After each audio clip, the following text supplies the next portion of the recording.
Well, uh, uh, I know it's been a while. Well, I'm glad to be back with you guys on another presidential live stream. This will be recorded, so if you've missed any part of this later on, go ahead and watch it back.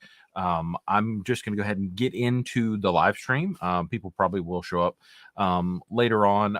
I know I've got one guest going to be joining us a little bit later. Um, so I am truly excited to talk about Andrew Jackson, who is the seventh president of the United States. He was very, very controversial. So controversial, in fact, that a lot of people really don't understand where he stood on a bunch of things. From the Democratic perspective, he is the leader of the founder of the Democratic Party and very, very popular there in the Democratic Party. And then in the Republican Party, he is vilified. But a lot of what he kind of stood for is not everything. He had some issues with banks and stuff like that that the Republican Party has nothing to do with now. But some of the things that he stood for, the Republican Party does look for and cherish the self-made perspective. Be your own man, be the person that the normal person can become anything, that American dream type personality. So I'll give you a couple quick facts and stuff about Andrew Jackson, and talk about the book that I read. I read American Lion by John Meacham, so we'll talk about how that was received. As a mostly positive biography of Andrew Jackson, and how he was perceived by history. So we'll start out. I wrote down 10 quick facts here. I've got them written on my computer. Jackson was the first Irish native. Well, okay, so both his parents came over from Ireland, and so everyone else was either English or Scottish in their heritage when they became president. And Jackson was the first that was truly Irish in his heritage. Let's go down. Both North Carolina and South Carolina claim to be his birthplace. At the time he was born, there was one colony, and the Waxhaws is where he was born, and it's very remote. It's near the border, and they don't really know exactly where he had been born. Back in 1824, he wrote that he had been told he was born in his uncle's home in South Carolina, but historic markers both claim the true location of Jackson's birthplace. Interesting and weird. Jackson killed a man in a duel. The fiery Jackson had a propensity. I wrote this down. The fiery Jackson had a propensity to respond to aspirations cast on his honor with pistols. Historians estimate that Old Hickory may have participated in anywhere between 5 and 100 duels. And a man named Charles Dickinson called Jackson a worthless scoundrel and a paltron and a coward.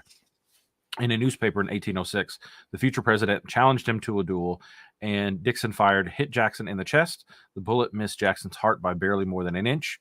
In spite of that wound, Jackson stood his ground, raised his pistol, fired a shot, and killed Dickinson. Jackson would carry that bullet around in his chest for the rest of his life. Kind of neat. That's why they call him Old Hickory. He won the popular vote for president 3 times. When we talked about it in the John Quincy Adams live stream, that the popular vote was won by Andrew Jackson, but there was not enough of a electoral vote to give it to any one candidate, and so Congress chose John Quincy Adams.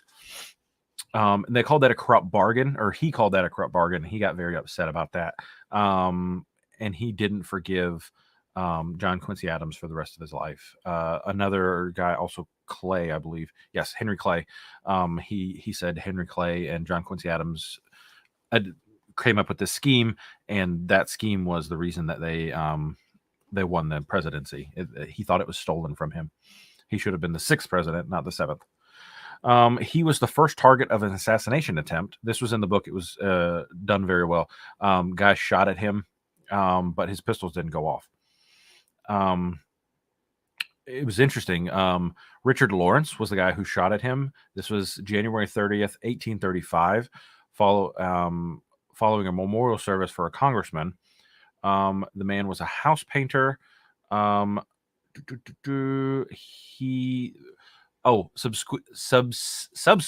sorry, I can't read my writing. Subsequent evidence found the pistols to be in perfect working order, and the odds of both guns misfiring were found to be 125 to 1. So he got lucky.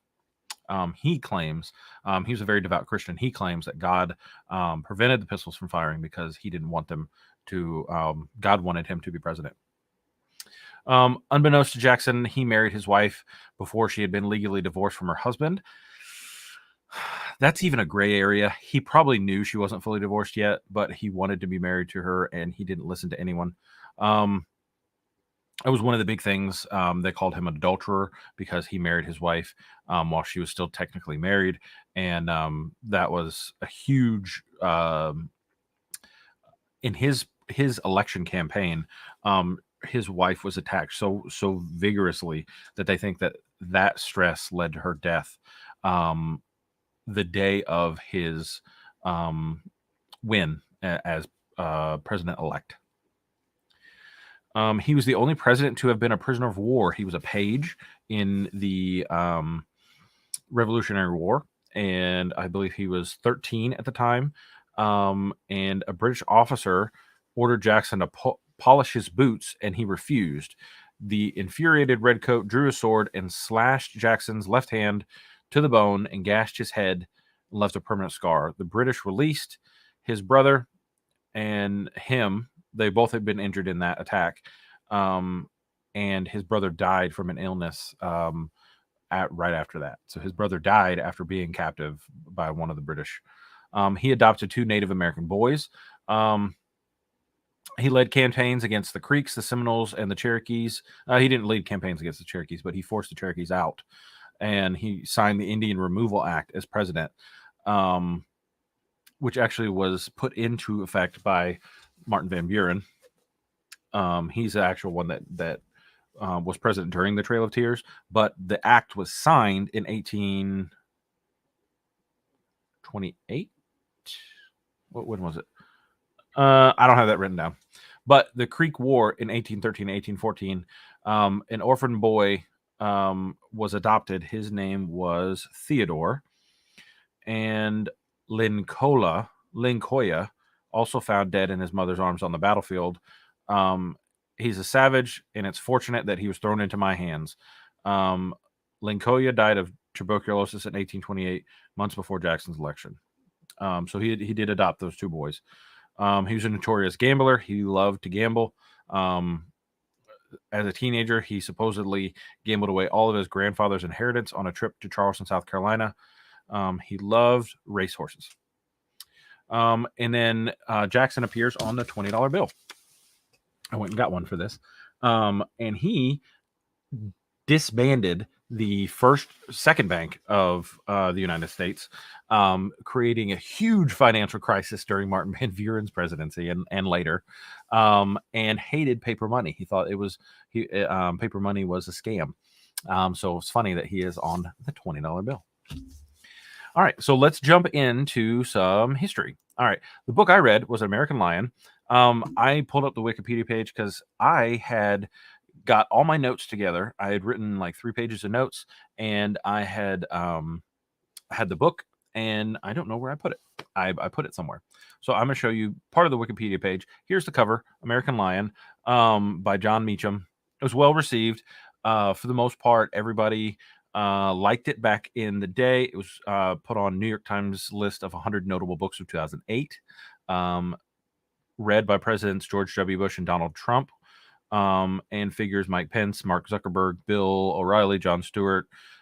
Basically, everybody liked it. Everybody, it was done well. It focuses on the bank war, the federal tariffs, the petticoat affair, which is his. We'll get into that in a minute. And I think it was very well done. This Wikipedia page is very well done as well. So we'll go back to, let's remove that and talk again. So American Lion's the one that I read, again, 2008. It was published. Read it as a buddy read on the channel. If you guys want to read, the next one we're doing is Martin Van Buren, by the way, by Ted Widmer. Very, very short, 170 pages, I believe.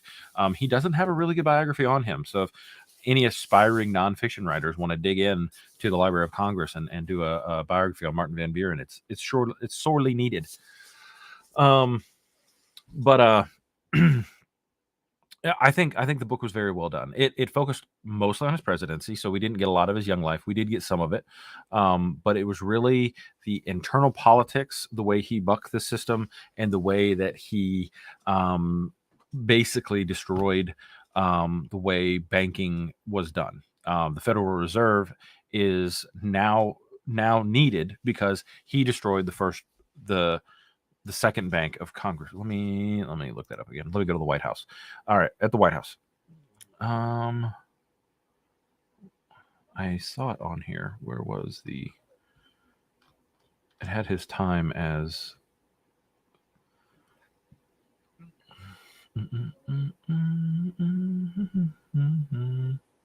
Here we go.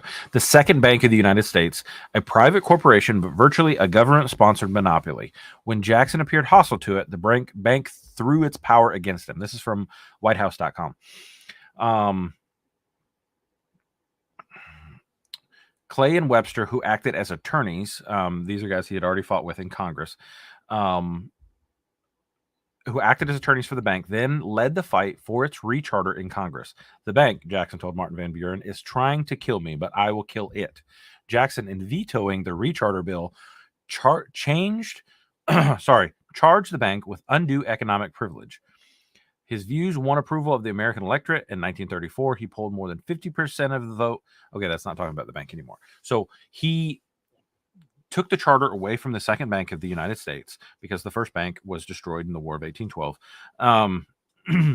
By taking the charter away from the bank, all the money that the government put into the bank was then had to be removed from the bank, and then he put that in his pet banks, is what they called it, like the First Bank of Missouri and a couple other different banks. And those banks started printing their own money. There was no U.S. dollar that was working at the time. You would see these banks. Let me see if I can pull up a picture of them. The Bank of Missouri notes, or I remember Missouri. So I'm going to Google that one. Missouri. Bank of Missouri money. Oh, that doesn't work. I don't want a money market account. Dollars. See if that pulls up a picture.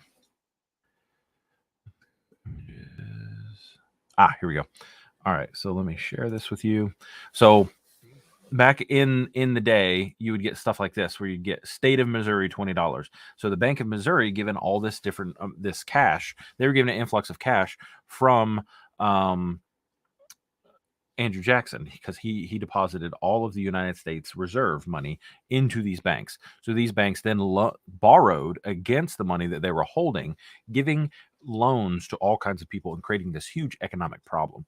So to have him actually be on money, $20, is probably a horrible choice to have somebody on any of our currency, because he did such a bad job managing the way that we do things financially.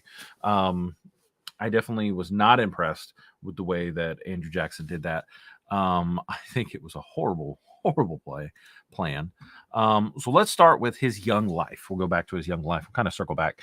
Did a bunch of facts and figures and things like that.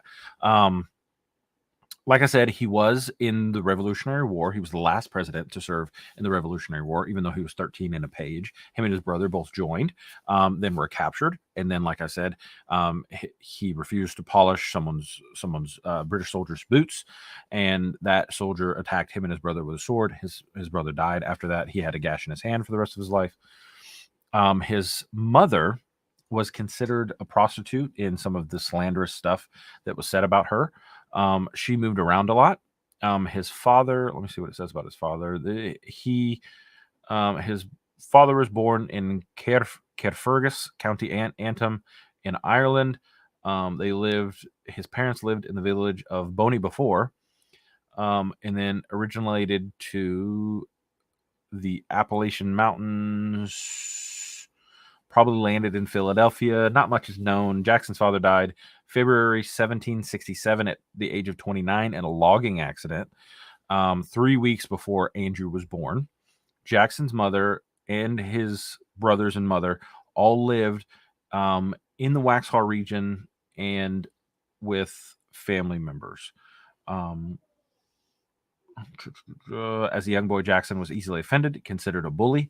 He was, however, said to have taken a group of younger, weaker boys under his wing and was kind to them. That was something he was, when he felt somebody was being mistreated, he did, except for slaves and Native Americans, except for the ones he adopted. He would take them under his wing. He was considered very caring that way, even though most of the actions that he did were not caring actions. We talked about the Revolutionary War, early career. After the Revolutionary War, he self-taught himself legal service. Law was a little bit less structured back then.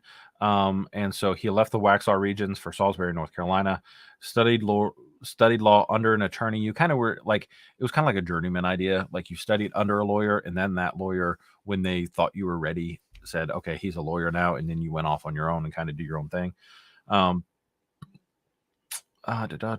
Jackson bought his first slave, a woman who was older than him, in 1788.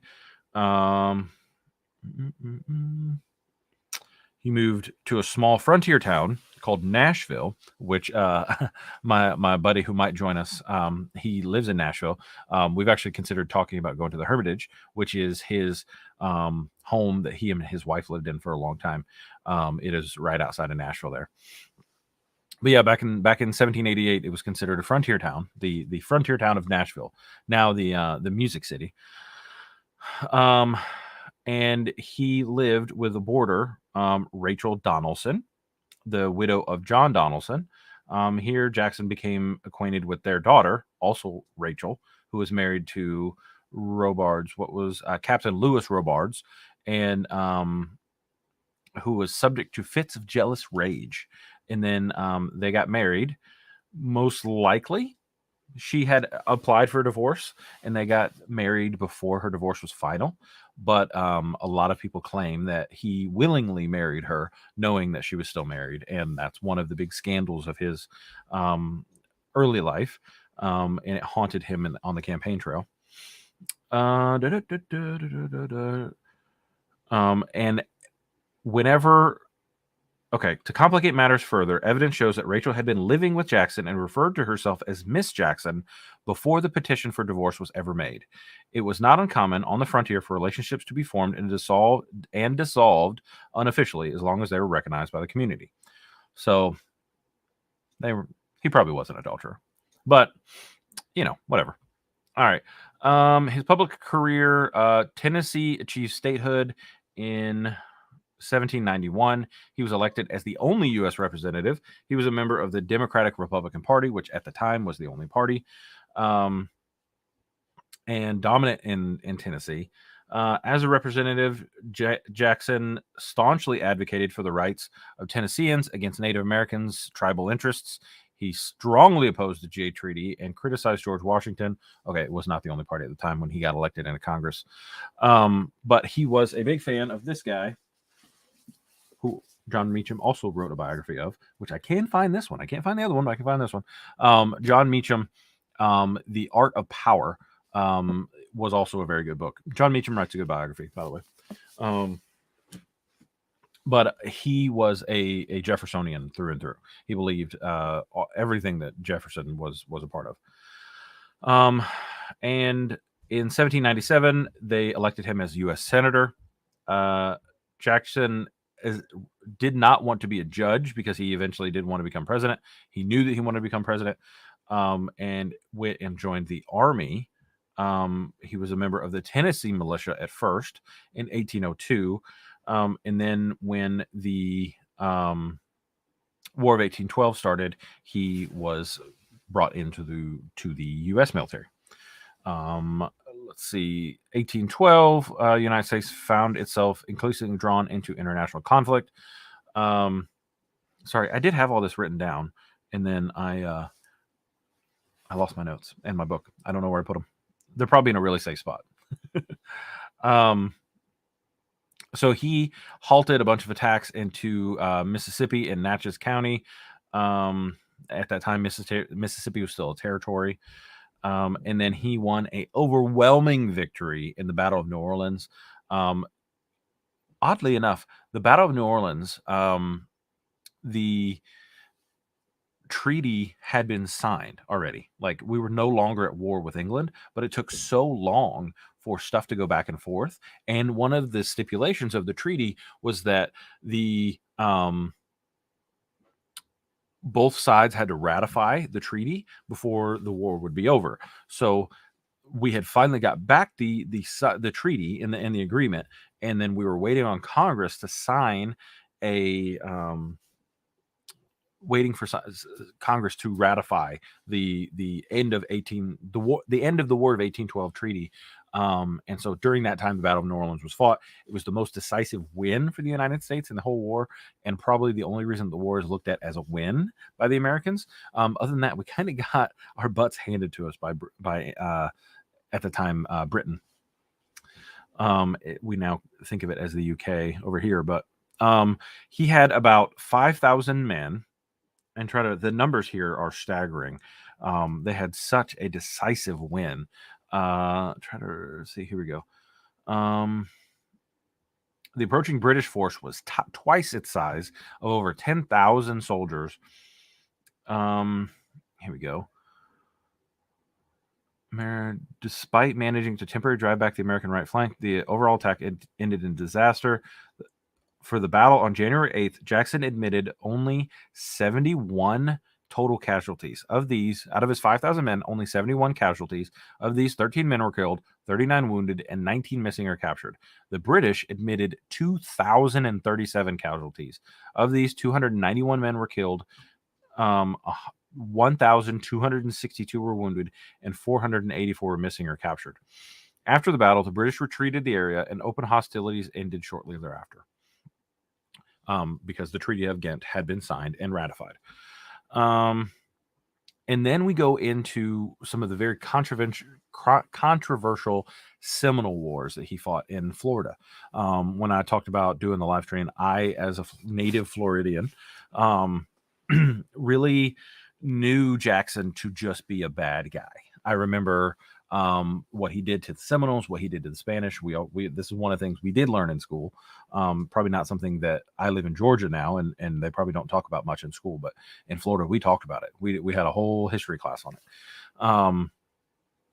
So Jackson, after the war, remained in command of troops in the southern border of the U.S., which was Florida at the time. We believed that the treaty with the Spanish and with the Louisiana Purchase, we got West Florida. So what you think of like the panhandle of Florida. But they were in conflict and said, no, you don't own West Florida. We own West Florida. And so it was a lot of controversy around that. That led to some conflict.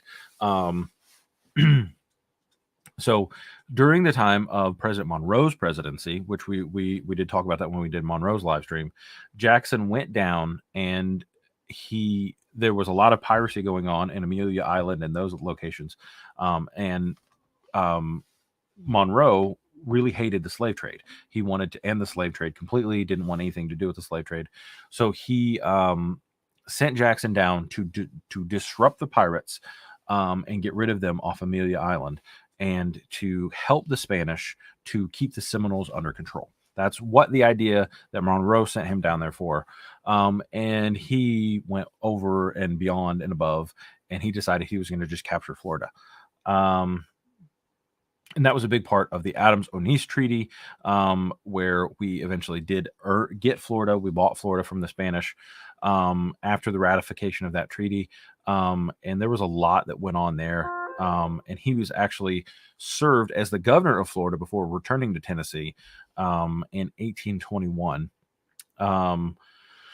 Yeah, it just so much happened. Fugitive slaves and all kinds of things. A lot of bad juju there. So we get around to the first election that he participated in. This was the election of 1824.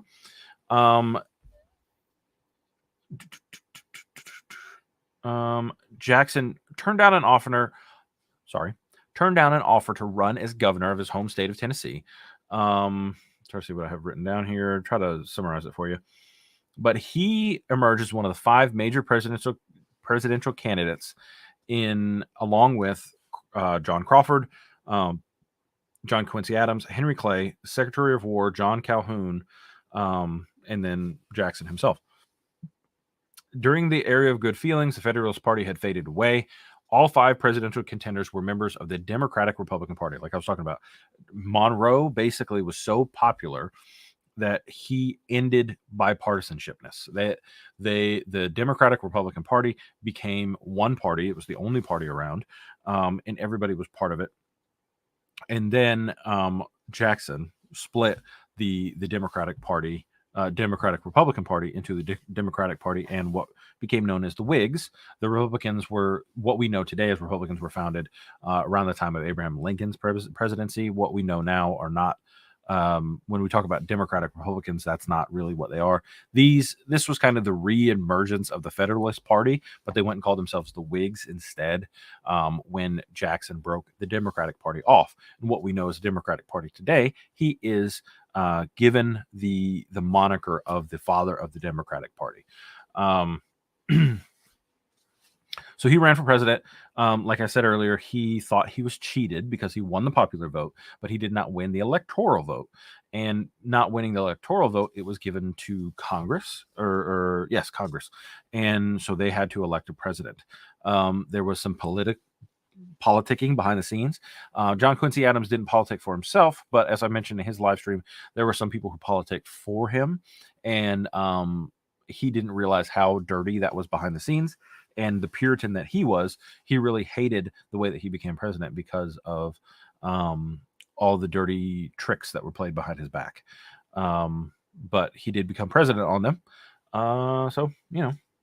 But Jackson believed he was cheated. He might have been. I don't know. That was a long time ago. So he won 99 electoral votes, more than any other candidate.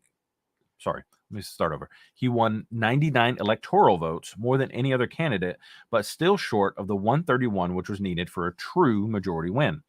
With no candidate having won the majority of the electoral votes, the House of Representatives held a contingent election under the terms of the 12th Amendment.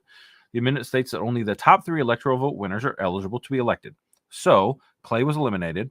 Jackson believed that he was likely to win this contingent election, as Crawford and Adams lacked Jackson's national appeal. I'm sorry, I didn't write this down. I had something like this written down, but I'm reading off this. So he accused Clay and Adams of reaching a corrupt bargain because they decided to work together to defeat Jackson. And Adams had appointed Clay as his Secretary of State. So you see, Jackson growled, the Judas of the West has closed the contract and received the 30 pieces of silver, which is not true, but his end will be the same. So he was basically saying he's going to die because of it. After the congressional session concluded, Jackson resigned his Senate seat, returned to Tennessee in disgust. So he immediately started getting ready to oppose the Adams presidency. Many of the Democratic Republicans were fans of Jackson, so his presidency was basically a lame duck presidency. Martin Van Buren, the New York senator, and Jackson teamed up and became very good friends. Van Buren and Jackson's allies established numerous pro-Jackson newspapers and clubs around the country, getting ready for the next election.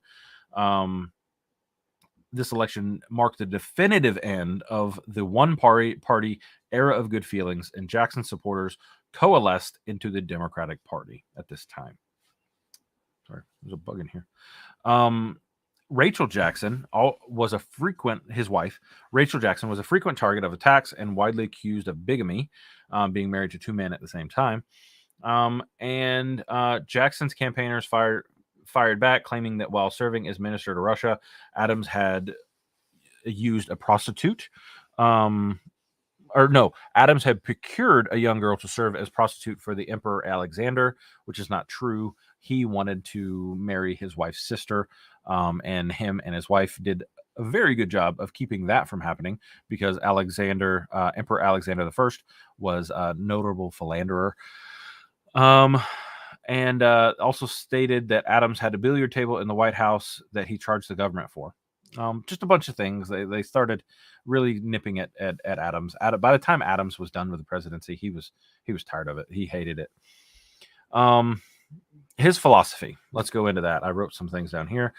Jackson's name has been associated with Jacksonian democracy, or the shift and expansion of democracy in the passing of political power from established elites to ordinary voters based on political parties.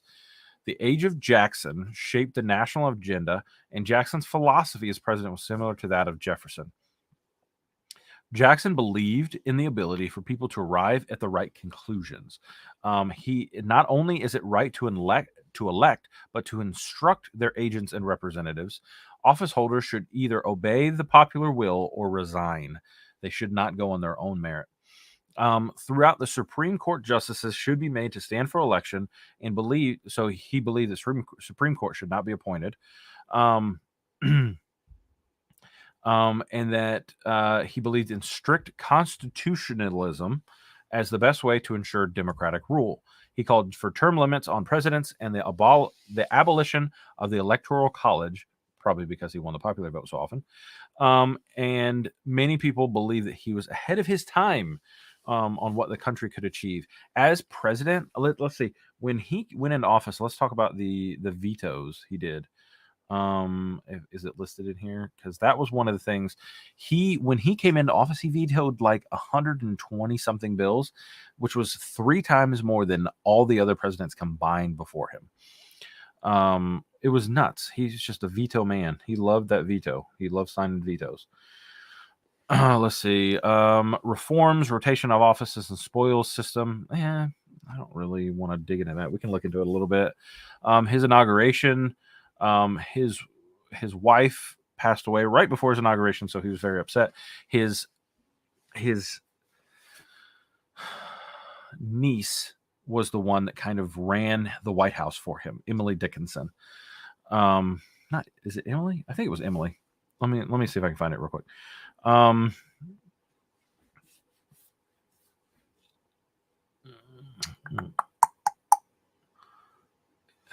see.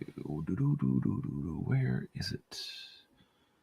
They don't have her listed, but she was basically his serving as first lady kind of person, but she was married to his aide and secretary, Andrew Donaldson. Donaldson, not Dickinson. Donaldson. I knew I could get it if I just thought about it. But the Petticoat Affair, which is probably the most interesting, it was like you had to be socially elite, and you had to have like no stains on your reputation to back in the day. So Peggy Eaton, the wife of Secretary of War John Eaton, I believe. What was his first name? I wish I could find my notes. I had it all written down. But his friend Eaton married a woman who used to work in a tavern, and in that tavern, it was widely known that she probably slept with men to earn money. And so when she got married, she was done with all that and thinking that she was a prostitute. Andrew Jackson did not believe she was a prostitute and defended her honor, but many men said, no, I remember sleeping with that woman, and she charged me this amount of money for it. None of the women in society, including his niece Emily Donaldson, would not associate with Peggy, and because she was a reformed prostitute, it created huge schisms in his cabinet. None of the other wives would hang out with her or associate with her, and so they didn't allow the men to associate with her because she was a prostitute in her former career. And Jackson actually told his cabinet and believed unequivocally, I think that's the word. If I'm wrong, let me know in a comment below. That she is chaste as a virgin, and that the dishonorable people that were trying to blacken her name only were trying to hurt him. And so he any perceived slight on himself, he took personally, and he thought the slights on the Eatons were his family. He considered them family, and because they were slighting his family, they were very frustrated, and he defended them until he finally resigned from the cabinet during his second term. The Indian removal policy. So you have the Indian removal policy, you have the Indian Removal Act, and the Trail of Tears.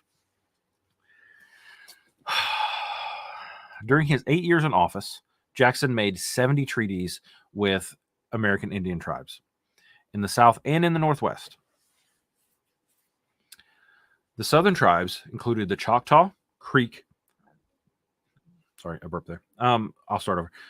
Choctaw, Creek, Chickasaw, Seminole, and the Cherokee. The Northwest tribes were the Chippewa, Ottawa, and Potawatomi. Increasingly, he took the side of whites who wanted to move them out of the area to take their land.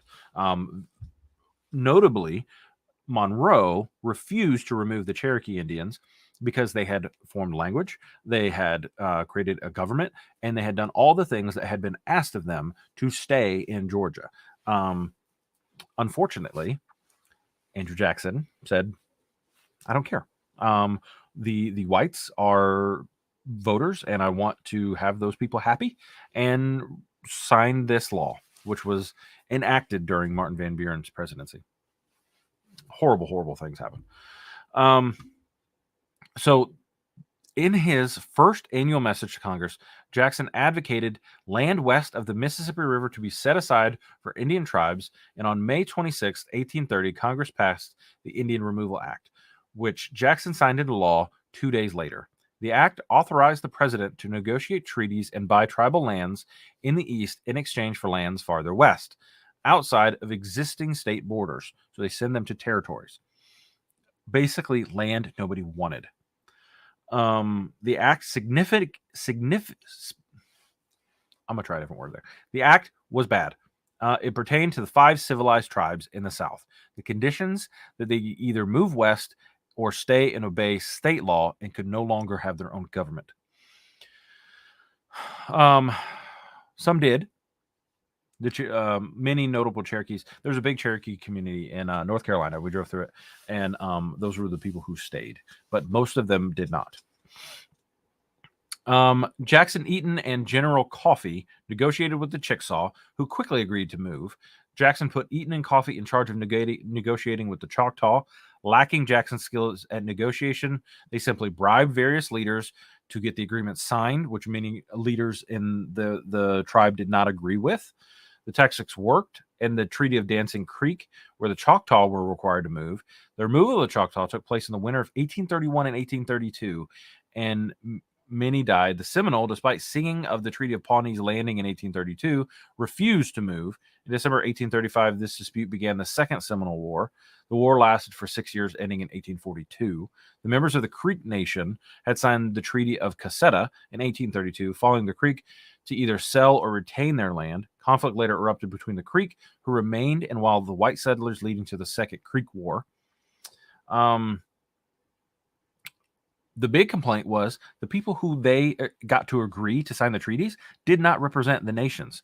The state of Georgia became involved in the dispute with the Cherokee, accumulating 1832 Supreme Court decision Worcester versus Georgia.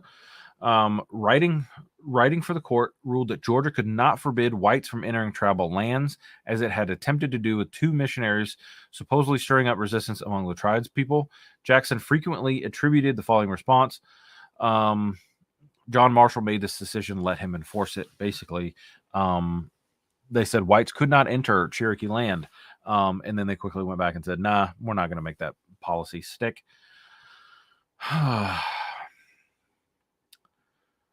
More than 45,000 people were relocated, primarily to Indian Territory and Oklahoma. Some Cherokee people walked back afterwards, and others evaded removal by migrating to the Great Smoky Mountains. Another conflict during the Jackson administration was the Black Hawk War in 1832. After the group of Indians crossed into U.S. territory, they fought back again. The other really big thing of his presidency was the nullification crisis.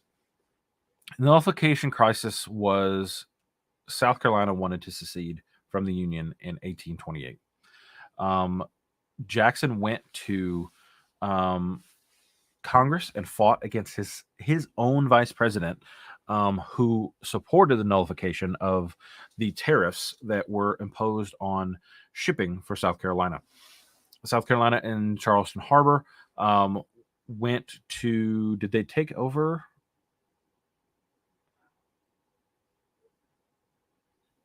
They had not yet. They were going to take over Fort Sumter and take control of South Carolina. Jackson sent troops down. Not a single troop in his army was in the South and native of South Carolina, and was able to keep the war from happening. But he sent troops to South Carolina to stop them from succeeding in 1832. Right, and then they nullified the tariff, basically kind of backing off so South Carolina would stay in the Union at least for a few more years.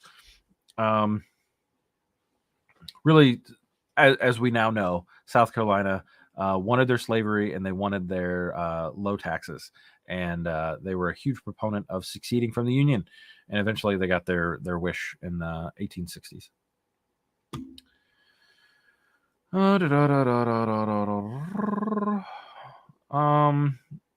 He had a few other things happen before the bank crisis in 1832.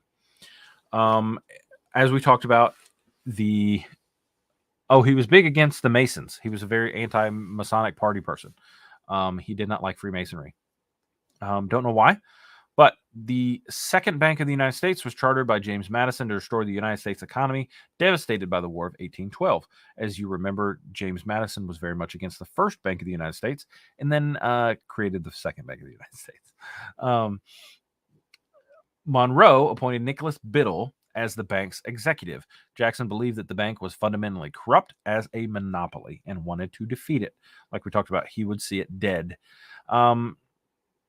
Jackson supported a plan in late 1831 by his moderate Bank Treasury Secretary, Lewis McLean, who was secretly working with Biddle, the bank's president, to recharter the reformed version of the bank in a way that would free up funds, and it would be used to strengthen the military to pay off the nation's debt. He did want to get rid of the nation's debt. I agree. I think the nation should not have any debt, but we're in the trillions now. I don't think we'll ever see an end to that. Hopefully we can minimize it and not expand on it, but that doesn't even look like possible anymore. We'll just see inflation continue to go up and up and up and up and up forever and ever. So Jackson's nephew and advisor, Andrew Jackson Donaldson, the guy who we talked about was married to his niece, who served as the first lady for him, wrote where was it? He wrote the veto for the bank.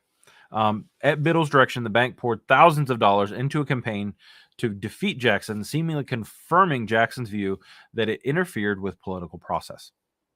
Jackson portrayed his veto as a defense of the common man against governmental tyranny. Clay proved to be no match, who was also ran for president and didn't get it against Jackson, and really, Jackson was kind of the end of his political career. He proved to be no match for Jackson's ability to resonate with the people and the Democratic Party's strong political networks. They had all those newspapers that they set up during his first defeat. And so he used that as his political muscle to have the newspaper, which was a powerful, powerful thing back in the day. His newspapers basically put forth whatever Andrew Jackson wanted to say. That's what the newspaper said, and made him very, very powerful and popular. So they removed the deposits and the censure. So basically the bank was the main thing that held up the Second Bank of the United States was our deposits. The U.S. Treasury pulled all their deposits out of the bank and then put them into small banks.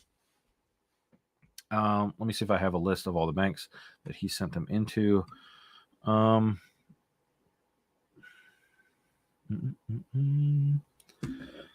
Let's see. fired Duane for removing the deposits, signaling his intent to continue battling the bank. He replaced Duane with Taney. Who was Taney's first name? It isn't listed. Deposits began to be removed. They were placed in a variety of state banks, which were friendly to the administration's policies and known as pet banks.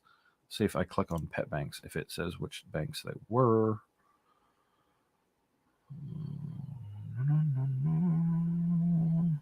Does not say. Go back to the original page.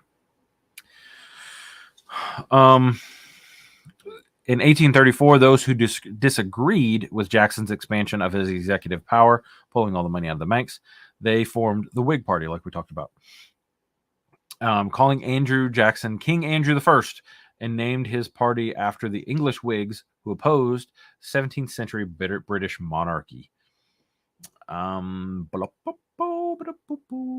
So he did finally pay off the U.S. debt in 1835, January 1st, 1835. Jackson paid off the entire national debt. The only time in the U.S. history this has been accomplished. That is notable. Good job on that. Even though you pulled all your deposits out of the bank and created a financial crisis.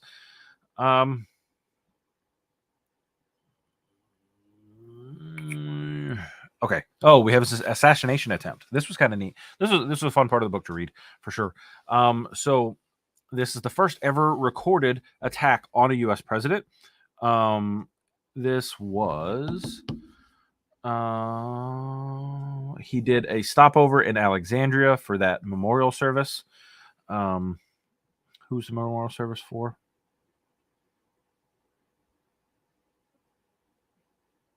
Washington Irving? No, I'm sorry. Washington Irving chased him down. The notable writer chased him down. He caught him, but he refused to press charges on him. So he, just outside of the United States Capitol, Jackson was leaving through East Portico after a funeral of South Carolina Representative Warren R. Davis. There we go. Richard Lawrence, the attempted assassinator, was an unemployed house painter from England, aimed a pistol at Jackson, misfired. He then pulled out a second pistol. That pistol misfired. Historians believe the humid weather contributed to the double misfiring. Jackson, infuriated, attacked Lawrence with his cane, while with others present, including David Crockett, and feared the president would beat Lawrence to a pulp, and restrained and disarmed him. Lawrence offered a variety of explanations about the shooting. He blamed Jackson for the loss of his job. He claimed that with the president dead, money would go back to working again, and that he could not rise until the president fell. Afterwards, the pistols were tested. Each time they performed perfectly. Many believe that Jackson had been protected by the god. It became part of the Jacksonian mythos that Jackson could not be shot. Reaction to anti-slavery tracts. Him and John Quincy Adams fought on slavery. As you know, John Quincy Adams is the only president to leave the presidency and then go into Congress. In Congress, he fought for the abolition of slavery. He was a big proponent of ending slavery, John Quincy Adams. I respect him for that. He had his issues, but that was definitely something I respect him for. Northern abolitionists began sending anti-slavery tracts through the postal system in the South.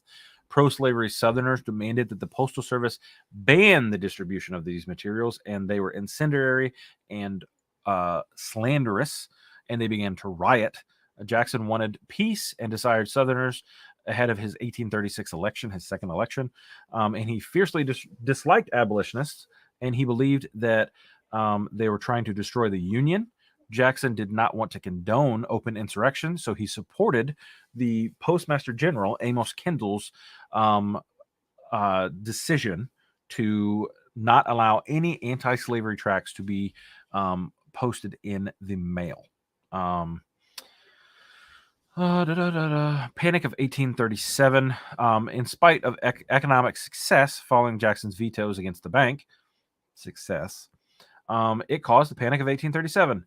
Contributing factors included Jackson's veto of the Second National Bank, renewal charter, and subsequent transfer of federal monies into state banks that caused Western banks to relax their lending standards. Two other of Jeffersonian's acts in 1836 contributed to the Panic of 1837. The Specie Circular, which mandated Western lands only be purchased with money backed by gold and silver, and the deposit of the Distribution Act, which transferred federal monies from eastern to western state banks, in turn led to speculation frenzy by the banks and crazy lending. Let's see. As a result, U.S. economies went into depression. Banks became insolvent. The national debt, previously paid off, increased. Business failures rose. Cotton prices dropped. Unemployment drastically increased. And the depression that followed that lasted until 1841, when the economy finally started to rebound. Yeah, he should not be on money. He should not be on money. States admitted during his time. This is one of my favorite parts of this section, to see which states were each president. We have Arkansas and Michigan. That's pretty neat. Let's see. He died. When did he die? So this will end it. We'll talk about his death, and then I will hopefully create some plans with Carlos, my friend. He has his own YouTube channel, Spire Metro. I think he was going to try to join me, but I think things happened where he was not able to. I'm going to try to meet up with him in Nashville to go see the Hermitage, kind of see their version of his history and what, how they feel about it. Hopefully, it's an interesting prospect. Maybe I take the kids, do some homeschooling kind of thing there. My kids aren't homeschooled, but I like to teach them when we're traveling.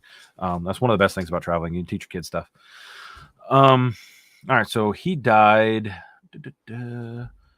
In 1837, after serving 2 terms as president, Jackson was replaced with his chosen successor, Martin Van Buren, the 8th president. He retired to the Hermitage in Nashville. He immediately had poor health, and with the absence of his adopted son, Andrew Jackson Jr., he did not have any natural children. He said, "I will die with the Union." He was very much against secession. Let's see. Where is he? Where's his death?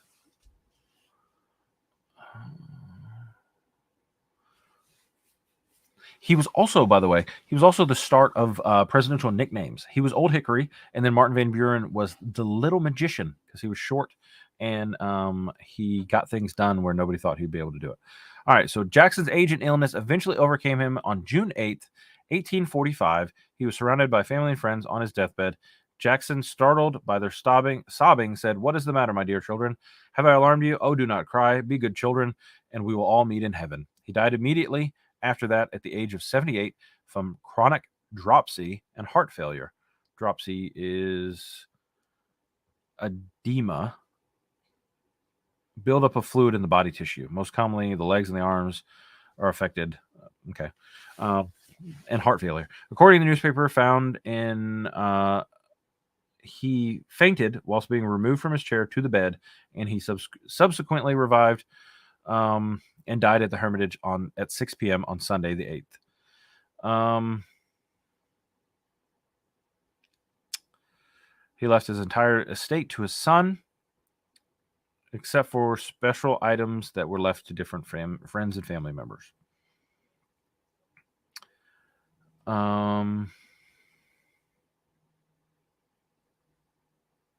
So I know there's currently nobody here, but in the comment section when you rewatch this, I will definitely have it posted. I would love to hear your thoughts on Andrew Jackson. Did you learn anything? Has this been an informative live stream talk that will eventually become a YouTube video? And I found myself very interested in Jackson. He was hugely important to the way that our government is structured now, the way that things happened in his life. I think these biographies have been a great way to really get to know these presidents better, knowing that they were human. Some of them were bad people. You know, I find it very interesting that you know, these people had all these issues. You know, we in history learn snippets about them, little tiny factoids in school, but we don't really know them. And I think these biographies give you the opportunity to get to know them better. So probably in the next week or so, we will start Martin Van Buren. If you're a member of my Discord, or if you'd like to be a member of my Discord, there's a link in the video description. Just hop down there and we will be able to read it together. As sometimes very good discussions happen on the Discord channel. as we read these biographies. This one's much shorter, and we should be able to, about middle of next month, do a live stream for Martin Van Buren, The Little Magician. So thank you guys. You have a wonderful, wonderful rest of your day, and subscribe, do all that stuff. Talk to you later. Bye.